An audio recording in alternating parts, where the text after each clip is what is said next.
हाँ, तो आपकी जो ह्यूमन ज्योग्राफी है उसके 5 चैप्टर बहुत धुआंधार तरीके से हमने कंप्लीट कर लिए। और छठा चैप्टर जिसका नाम है, जैसे अपन ने 5वां पढ़ा था, वो प्राइमरी एक्टिविटीज़ था, ठीक है, प्राथमिक क्रियाएं था। ये है सेकेंडरी एक्टिविटीज़, द्वितीयक क्रियाएं। ऐसे ही अगला चैप्टर होगा तृतीयक, टर्सरी। तो मतलब ये सब एक दूसरे कॉम्बिनेशन जुड़े हुए हैं, इसलिए इनको साथ में पढ़ना है। और इस चैप्टर को अपन 2 क्लास में कंप्लीट करेंगे, ठीक है, 2 ही क्लास में कंप्लीट हो जाएगा ज़बरदस्त तरीके से। बड़े ध्यान से इसको मेरे साथ समझना है, ठीक है। ह्यूमन ज्योग्राफी वाली बुक का ये चैप्टर नंबर 6 है। पहले अपन ये जान लेते हैं कि जो सेकेंडरी एक्टिविटीज़ होती है, फिर द्वितीय क्रियाकलाप या फिर क्रियाएं भी बोल सकते हो, बात एक ही है। क्रियाएं बोल दो चाहे क्रियाकलाप बोल दो, उसमें क्या क्या चीज़ें शामिल होती है वो अपन देख लेते हैं एक बार, ठीक है। क्या क्या इसमें आता है, जैसे अपन प्राथमिक में देखा था, प्राइमरी में देखा था कौन कौन सी चीज़ें उसमें शामिल होती थी, वैसे द्वितीय क्रियाएं या क्रियाकलाप में या फिर सेकेंड एक्टिविटीज़ में कौन कौन आते हैं, बहुत ज़रूरी। सीधा क्वेश्चन तो 1 मार्क्स का यहीं तैयार हो जाता है। तो देखो, पहली बात तो ये है कि द्वितीय क्रियाकलापों से तात्पर्य मनुष्य द्वारा कच्चे माल को संसाधित करके नवीन वस्तुओं में, मतलब मैं एक बात बताऊं आपको, ये जो सेकेंडरी है ना, ये एक तरीके से ज़्यादातर जो चीज़ें आ जाएगी इंडस्ट्री की बातें करता है, उद्योगों की। जैसे कि एक किसान होता है, किसान क्या पैदा करता है, धान अनाज पैदा करता है, जैसे गेहूँ, ठीक है। तो गेहूँ, किसान से गेहूँ एक रॉ मटेरियल है। गेहूँ जब किसान ने पैदा किया, वो रॉ मटेरियल है, कच्चा माल है। फिर ये जो दुकानदार हैं या फिर जो फैक्ट्री वाले हैं, जो उद्योगों वाले हैं, वो क्या करेंगे, किसान से गेहूँ खरीदेंगे, फिर उस गेहूँ को पीस के आटा बना लेंगे और आटे से बिस्किट बना देंगे। ये मैंने एक एग्जांपल दिया है, मतलब रॉ मटेरियल से अपने व्यवसाय में यूज़ कर लेना उस चीज़ को, रॉ मटेरियल को महंगा बना देना। अब सोचो, 1 किलो गेहूँ ले लेंगे, एक एग्जांपल ले रहा हूँ मैं, गेहूँ तो काफ़ी लेते होंगे। 1 किलो गेहूँ के अंदर 1 किलो गेहूँ में मुश्किल से कितने रुपए लगते होंगे, 25 रुपये 30 रुपये, ठीक है। 25-30 रुपये में 1 किलो गेहूँ ले लिया और उसका आटा बन गया। उस आटे से कितने बिस्किट बनाएंगे वो लोग, वो सोचो। मतलब कि उस चीज़ को क्या कर देते हैं, रॉ मटेरियल को ऊंची रेट पे फिर बेचते हैं। ये काम होता है, किसान से रॉ मटेरियल 20-25 रुपये में खरीदा जाता है। एग्जांपल मैंने गेहूं का लिया, उसके बाद बिस्किट तैयार होना। ऐसे ही जैसे इंडस्ट्री होती है दूध की, तो दूध से क्या करेंगे कि वो जो किसान जो कृषि करते हैं, खेती बाड़ी करते हैं, वो गाय बेच सकते हैं, या उसको उनका दूध कलेक्ट कर लेंगे। फिर दूध से दही बनेगा, दही से मक्खन घी सब बना के फिर उसे मिठाइयों वगैरह में यूज़ करेंगे। तो ये बहुत सारी तरह की इंडस्ट्रियाँ हैं, वो सब कच्चा माल है। दूध वहाँ पर रॉ मटेरियल है, कच्चा माल है। गेहूँ का आटा वहाँ पर रॉ मटेरियल कच्चा माल है। बिस्किट फिर तैयार माल है, ऐसे, ठीक है। तो वही चीज़ें आपको समझ में आ रही होगी, ये चीज़ें समझनी बहुत जरूरी कि कच्चा माल क्या होता है। द्वितीय क्रियाकलापों से तात्पर्य मनुष्य द्वारा कच्चे माल को संसाधित करके नवीन वस्तु में परिवर्तित, गेहूं के आटे से बिस्किट बना दी, नई चीज बना दी, ठीक है, करने से है। और द्वितीय क्रियाकलापों में उद्योगों को शामिल किया जाता है।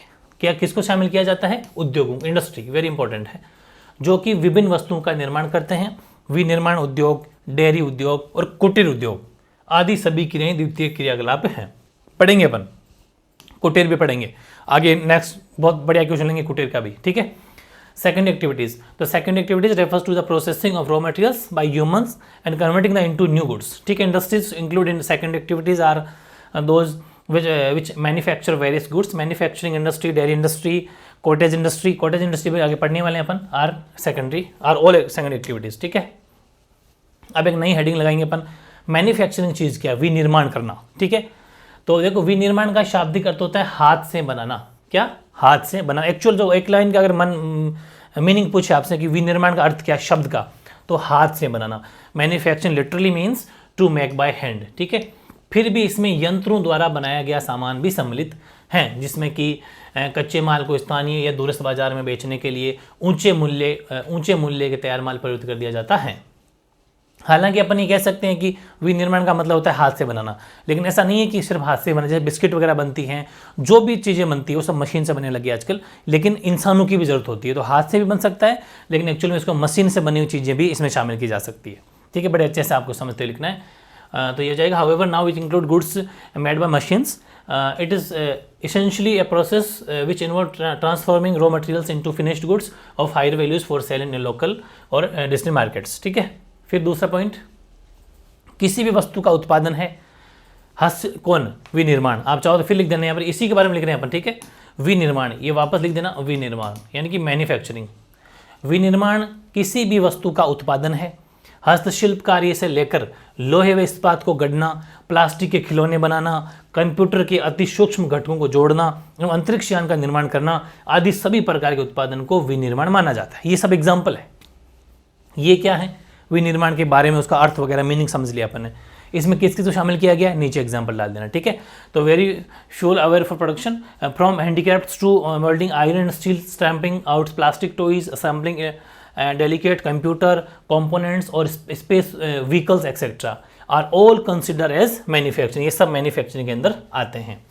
अब जो सबसे बढ़िया क्वेश्चन आज का वो ये है, मैं एक बार फिर बता दूं आपको कि इस चैप्टर में अगर आपको नंबर चाहिए, अच्छे मार्क्स चाहिए, बहुत कहते हैं ना कम टाइम में पढ़ के भी, तो अच्छे तरीके से ढंग से अगर पढ़ लोगे तो ये जितने भी चार्ट बनवा रहा हूँ मैं आपको, हालांकि इन सब के बारे में एक एक डिटेल से लेंगे अपन, लेकिन ये जितने भी चार्ट हैं इन सभी चार्ट को 100% घोट के पीछे ना, मतलब इतनी प्रैक्टिस करना कि पांचों के पांचों जुबां पे होने चाहिए। जैसे कि हेडिंग क्या रहेगी, एग्जाम में क्वेश्चन आएगा आधुनिक बड़े पैमाने पर होने वाले विनिर्माण की विशेषताएं, यानी characteristics of skills and methods of production, English में लिख दिए। इसके अपने 5 पॉइंट लिए हैं। एग्जाम में क्वेश्चन आ जाएगा कि आधुनिक बड़े पैमाने पर होने वाले विनिर्माण की क्या क्या विशेषताएं हैं, क्या क्या कैरेक्टरिस्टिक्स है of skills and methods of production. उसमें पहला है कि कौशल का विशिष्टीकरण एवं उत्पादन की विधियां, specialisation of skills and methods of production. दूसरा यंत्रीकरण, मैकेनिज्म, ठीक है, या फिर मैकेनाइजेशन। तीसरा प्रौद्योगिकी नवाचार, ये टेक्नोलॉजिकल इन्वेंशन, ठीक है। चौथा संगठनात्मक ढांचा एवं स्तरीकरण, ऑर्गेनाइजेशनल स्ट्रक्चर एंड स्ट्रेटिफिकेशन, ठीक है। और पांचवा अनियमित भौगोलिक वितरण, बिल्कुल अनइवन ज्योग्राफिक डिस्ट्रीब्यूशन। ये 5 हैं। हालांकि पांचों के बारे में पढ़ेंगे, डिफरेंट सभी की पूरी कंप्लीट हिस्ट्री जानेंगे, लेकिन एग्जाम में पहले पॉइंट तो याद होने चाहिए, उसके बाद में इसके बाद में 2-2 3-3 लाइन अगर याद हो जाएगी तो काम चल जाएगा, ठीक है। देखते हैं क्या उठाएंगे अपन। पहली है हेडिंग वही रहनी जो भी ऊपर लगाई थी, आधुनिक बड़े पैमाने पर होने वाले विनिर्माण की विशेषताएं, ये ठीक है, यानी कि characteristics of modern large scale manufacturing. पहला कौशल का विशिष्टीकरण उत्पादन की विधियां, यानी specialisation of skills and method of production. उसमें क्या है कि बड़े पैमाने पर कार्यरत विनिर्माण में बड़े पैमाने पर उत्पादन किया जाता है तथा इसमें प्रत्येक श्रमिक लगातार एक ही प्रकार के कार्य को करता है। ये चीज़ है इसमें। आधुनिक जो बड़े पैमाने पर काम होता है ना, उसमें एक श्रमिक को सेपरेट एक काम दिया जाता है। अपन देखना कभी, जैसे अपन कभी किसी गाड़ी की सर्विस करवाने के लिए जाते हैं, उनमें गाड़ी को धोने वाला अलग होता है, किसी पार्ट टायर देखने वाला अलग होता है, हवा भरने, मतलब हर चीज़ के अलग अलग मैकेनिकल होते हैं। उनका सिर्फ वो एक अलग अलग सेपरेट काम बांटा हुआ है, वही करेगा। लास्ट में फिनिशिंग करने वाला अलग होता है, जो भी चीज़ है हर चीज़, तो वही एग्जाम्पल ही है। वैसे ही हर चीज़ को काम करने के जो बड़े पैमाने पर काम होता है ना, उसमें सबके लिए काम फिक्स किया जाता है और एक बंदा एक ही काम करता है, ठीक है। दूसरा यंत्रीकरण मतलब इसमें जिसमें मशीन यूज होती हो, मैकेनाइजेशन, ठीक है, मैकेनिज्म। तो इसमें हो जाए किसी कार्य को पूर्ण करने के लिए मशीनों का प्रयोग करना यंत्रीकरण कहलाता है। ये तो सिंपल है, आप सब जानते हो नाम से ही। और निर्माण प्रक्रिया के दौरान मानव की सोच को शामिल किए बिना कार्य करना, अर्थात स्वचालित यंत्रीकरण की विकसित अवस्था है ये, ठीक है, स्वचालित। खूब सारी मशीन ऐसी जो ऑटोमेटिक, बस इनको एक बार चालू करके छोड़ना, ऑटोमेटिक भी चलती रहेगी फिर, ठीक है। पुनर्निर्वेशन एवं समृद्ध पाश कंप्यूटर नियंत्रित प्रणाली से युक्त स्वचालित कारखाने जिनमें मशीनों को सोचने के लिए विकसित किया गया है, वे पूरे विश्व में नजर आने लगी हैं। खूब सारी मशीनें जो माइंड यूज करती है, खुद से सोचने वाली मशीनें भी है, जो कंप्यूटर के द्वारा खुद ही चलती है। वो सब जो है इंसान को कुछ आइडियाज़ देती है, हेल्प करती है उसके अंदर, ठीक है। यानी कि mechanization refers to using gadgets with accomplished task, automation without end of human thinking during the manufacturing process is the advanced stage of mechanization, ठीक है।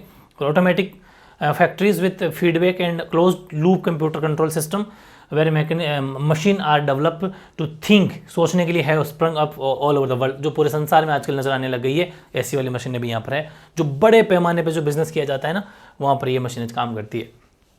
प्रौद्योगिकी नवाचार, यानी इसके अंतर्गत शोध एवं विकासमान युक्तियों के द्वारा विनिर्माण की गुणवत्ता को नियंत्रित करने, अपशिष्टों के निस्तारण एवं अदंशकता को समाप्त करने तथा प्रदूषण को नियंत्रित करने जैसे उपाय सम्मिलित है इसके अंदर।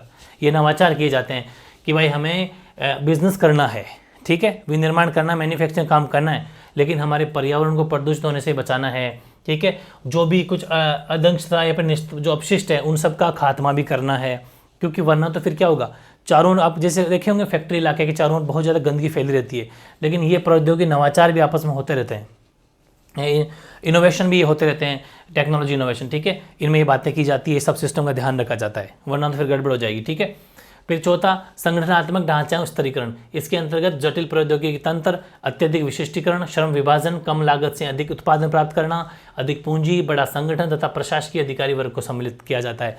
ये होता है पूरा, मतलब इसका जो बॉडी होती है, जो ऑर्गेनाइजेशनल जो स्ट्रक्चर होता है एंड स्ट्रेटिफिकेशन, ये कैसा होता है भाई? जैसे अपन कोई बड़ा ऑफिस देखते हैं, उस ऑफिस में कौन कौन होते हैं, है ना? सबसे बड़े बड़े अधिकारी, फिर छोटे अधिकारी, फिर पूरा स्टाफ बताते हैं। वैसे इसमें कौन कौन होते हैं?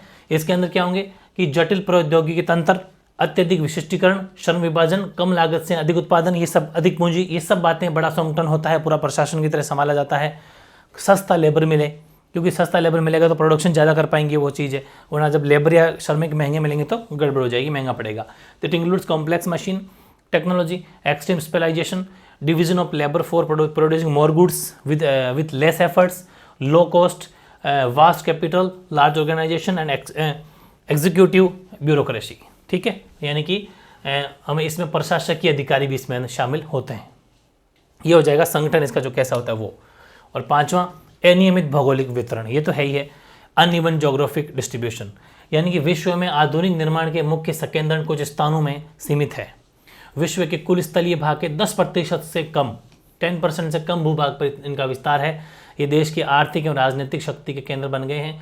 कुल क्षेत्र को आच्छादित करने की दृष्टि से विनिर्माण स्थल प्रक्रियाओं की अत्यधिक गहनता के कारण बहुत कम स्पष्ट है तथा कृषि की अपेक्षा बहुत छोटे क्षेत्र में से केंद्रित है। बिल्कुल ठीक है। देखो, कृषि का क्षेत्र ज़्यादा है, जबकि जो बिजनेस है, व्यवसाय का एरिया थोड़ा सा कम है। लगभग 10% भी ये जो है कुल ज़मीन का नहीं है। ठीक है, हालांकि ये जो बुक अपन पढ़ रहे हैं पूरे वर्ल्ड को, इंडिया को, दोनों को लेकर चल रहे हैं, तो कुछ एग्जांपल इसके अंदर है कि अमेरिका की मक्का पेटी 2.5 वर्ग किलोमीटर क्षेत्र में साधारण रूप से 4 बड़े फार्म होते हैं अमेरिका में, जिनमें 10 से 20 श्रमिक कार्य करते हैं, जिनमें 50 से 100 मनुष्यों का भरण पोषण होता है।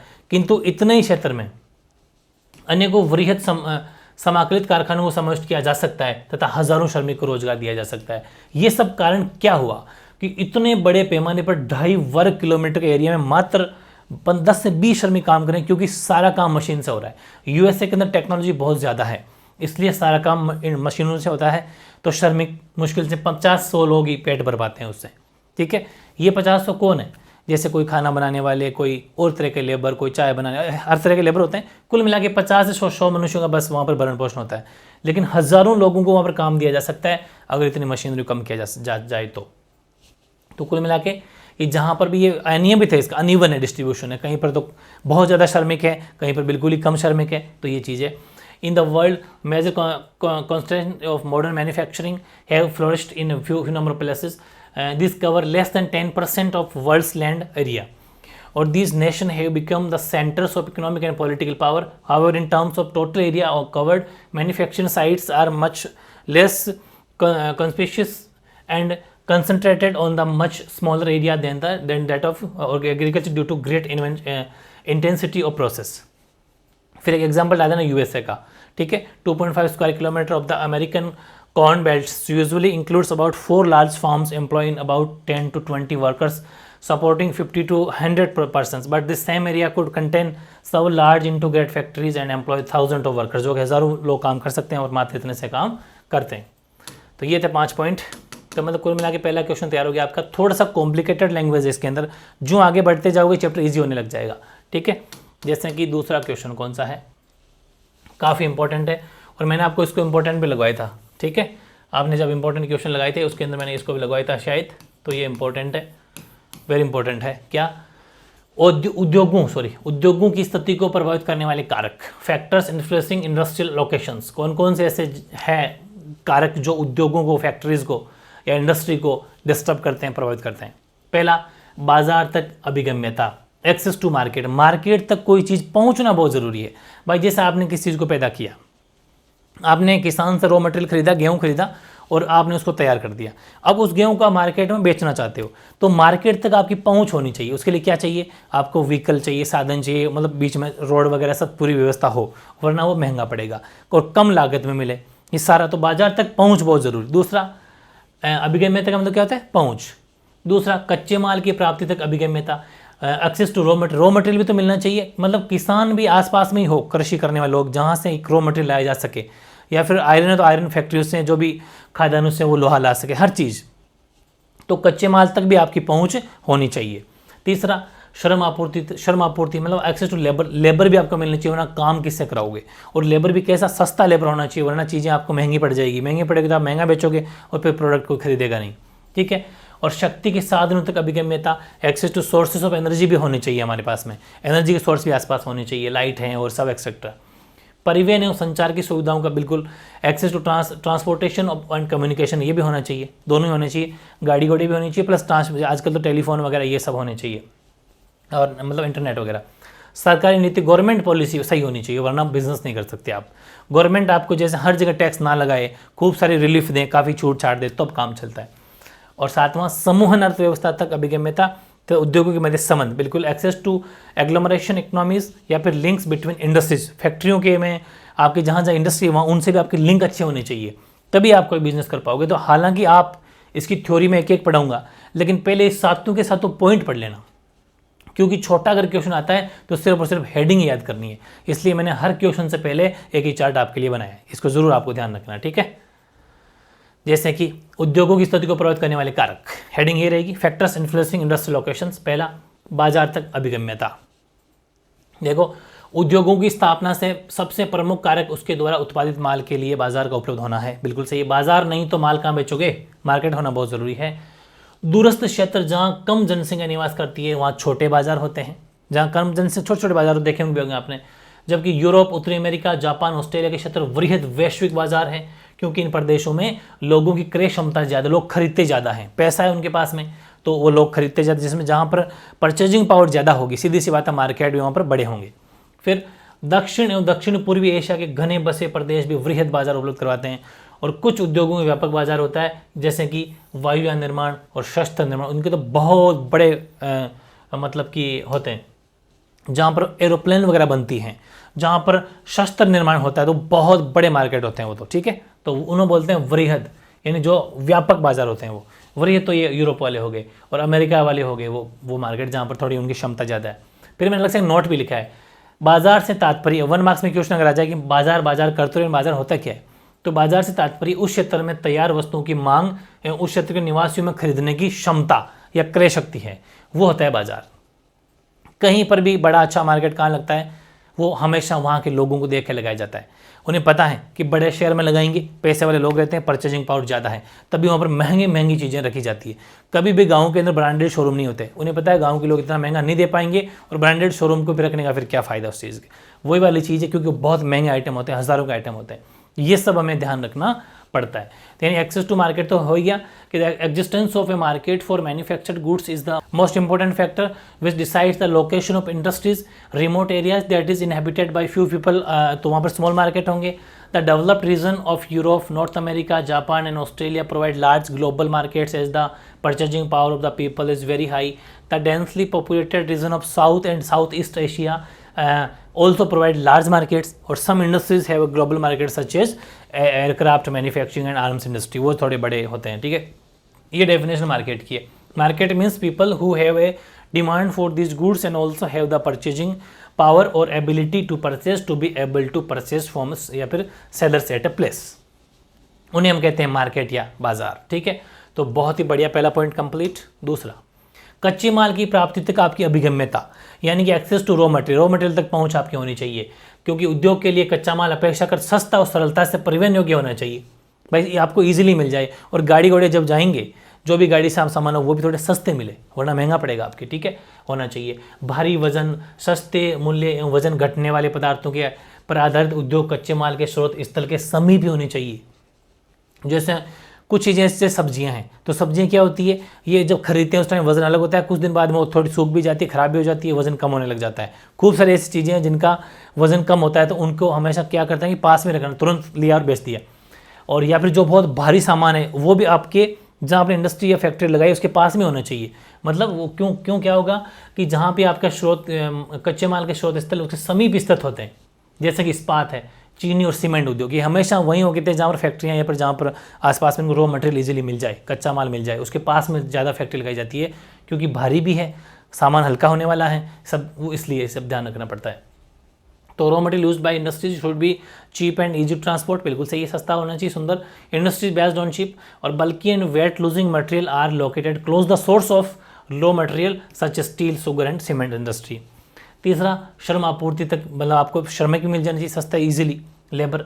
तो उद्योगों की अवस्थिति में श्रम एक प्रमुख कारक है। बढ़ते हुए यंत्रीकरण, स्वचालन और औद्योगिक प्रक्रिया के लचीलेपन ने उद्योगों में श्रमिकों पर निर्भरता को कम कर दिया। मशीनरी आ गई सब जगह, तो श्रमिक थोड़े से डिपेंडेंसी कम है, लेकिन फिर भी खूब सारे काम है जो श्रमिक, जैसे भाई मशीन चलाने के लिए भी तो बंदा ही चाहिए, ठीक है।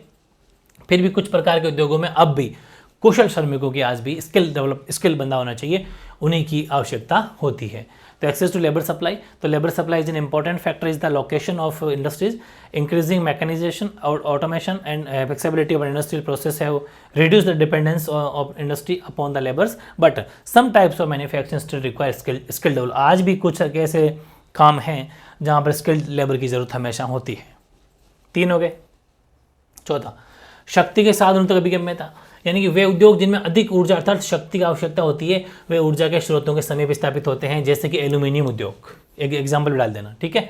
यानी कि such industries which use more power are located close to the source of energy supply such as aluminium industry. ये चौथा पॉइंट हो गया, access to source of energy. एक मैंने नोट भी लिखा है कि पहले प्राचीन काल में क्या होता था कि प्राचीन काल में कोयला प्रमुख शक्ति का साधन था। कोयला, भाई कोयले से तो ट्रेनें भी चलती थी, ठीक है, हालांकि अब तो बिजली लाइट से चलने लग गई।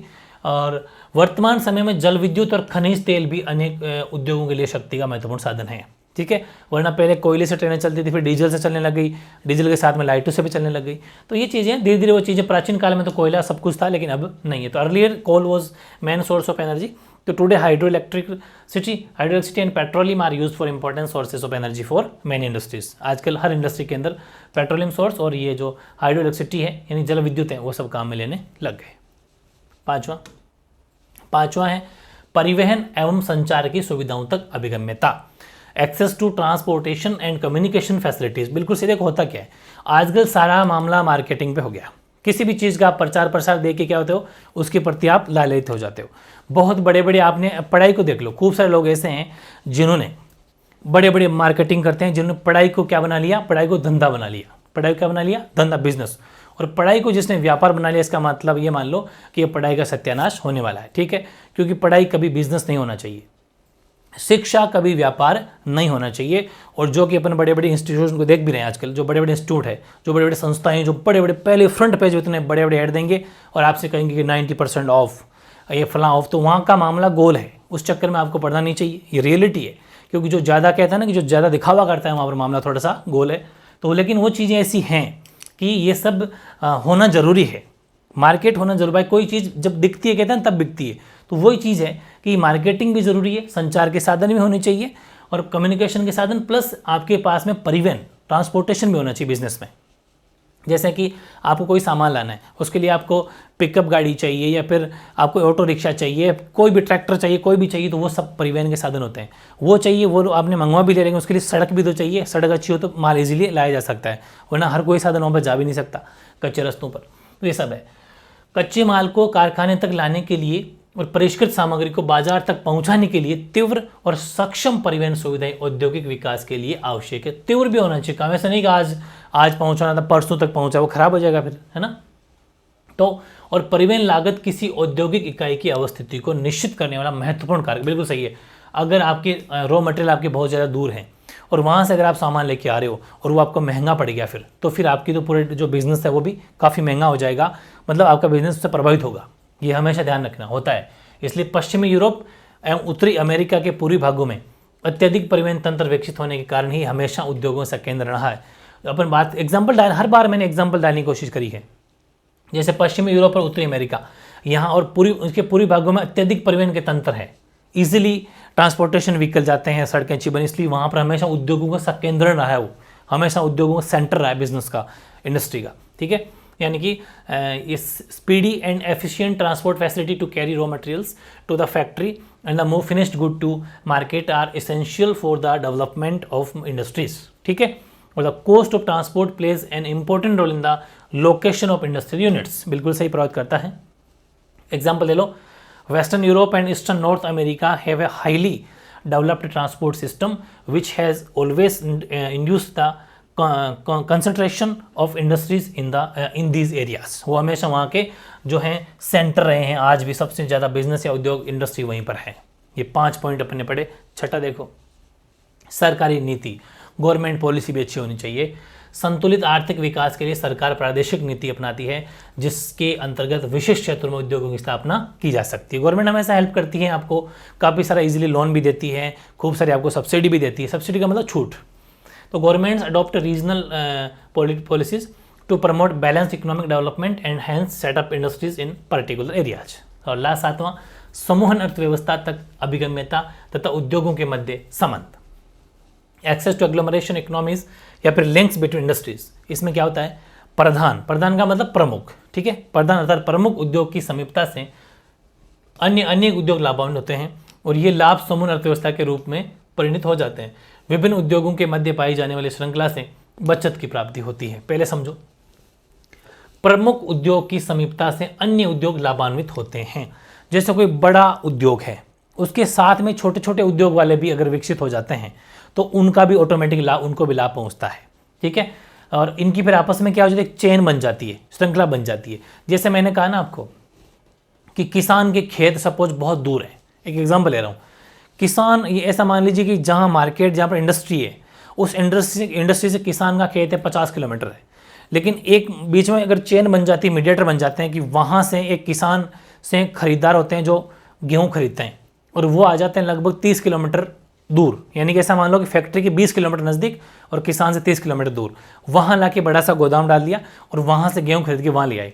फिर वहाँ से वो फैक्ट्री वाला ले जाएगा तो उसके तो 20 किलोमीटर पड़ा ना, तो मतलब आपस में एक चेन बन गई, तो उसका भी फायदा हो रहा है, किसान का भी फायदा हो रहा है, बीच वाले उसका भी फायदा हो रहा है, प्लस इंडस्ट्री वालों का फायदा हो रहा है। तो ये आपस में ऐसे चेन बन जाती है, छोटे छोटे बिजनेस आपस में चल पड़ते हैं, ये होता है, ठीक है। तो ये 7वां पॉइंट अपना हो गया, यानी कि many industries benefit from nearest to leader industry and other industries. This benefit are term as agglomeration economies. Saving are derived from the linkage which exist between different industry. इन सब के आपस में जब लिंकेज हो जाएंगे, मध्यस्थता एक श्रृंखला बन जाएगी, तो एक दूसरे को आपस में काफ़ी चीज़ों बचत भी होगी और बेनिफिट लाभ भी होंगे, ठीक है। एक अलग से नोट लगा लेना, स्वच्छंद उद्योग क्या होते हैं, फुटलूज इंडस्ट्रीज आ सकता है 2 मार्क्स में अलग से, ठीक है। यह उद्योग व्यापक विविधता वाले स्थानों में स्थित होते हैं। ये किसी विशिष्ट कच्चे माल पर निर्भर नहीं रहते हैं, वरन संगठक पुर्जों पर निर्भर रहते हैं जिन्हें कहीं से भी प्राप्त किया जा सकता है। इसमें उत्पादन कम मात्रा में होता है और श्रमिकों की भी कम आवश्यकता होती है। तो footloose industries are located in a wide variety of places, हर जगह मिल जाएंगे ऐसे, और they are not dependent of any specific raw material but largely depend on component parts which can be obtain anywhere, जो हर कहीं मिल जाते हैं। They produce in small quantity and also employ a small labour force. कोई ज़्यादा उनकी भी जरूरत नहीं पड़ती। ये हर तरह से कोई भी इंडस्ट्री हो सकती है, इसमें ज़्यादा लेबर की भी जरूरत नहीं पड़ती। कोई से भी छोटा सा काम देख लेना आप लें, आपकी जो मन में आए, कि जिससे कि एक सब्जी का ठेला लगाना है, चाहे कुछ भी करना है जिसमें बहुत कम वो चीज़ें होती हो, तो ये वो चीज़ें होती है जो आराम से, इनको ज़्यादा लेबर की जरूरत नहीं पड़ती, ज़्यादा महंगा भी नहीं होता, और हर कहीं पर जिनको ईजिली मिल जाती है वो चीज़, जो जिनको इनके पास में वो कहीं पर भी लगा के बैठ जाते हैं, तो उसे बोलते हैं स्वच्छंद, यानी फुटलूज इंडस्ट्रीज होती है। तो इस तरीके से अपना पार्ट 1 ज़्यादा मुश्किल नहीं था, 1-2 चीज़ें मुश्किल, लेकिन अब और ज़्यादा ईजी होने लग जाएगा चैप्टर, क्योंकि ये चैप्टर होता है ऐसा, कुछ खूब सारी बातें फैक्चुअल है जिसको बहुत अच्छे से आपको याद करना है, ठीक है। तो इस चैप्टर का एक पार्ट और आएगा, उसके बाद में काफ़ी इंपॉर्टेंट, बहुत इंपॉर्टेंट चैप्टर आपका कंप्लीट हो जाएगा, ठीक है।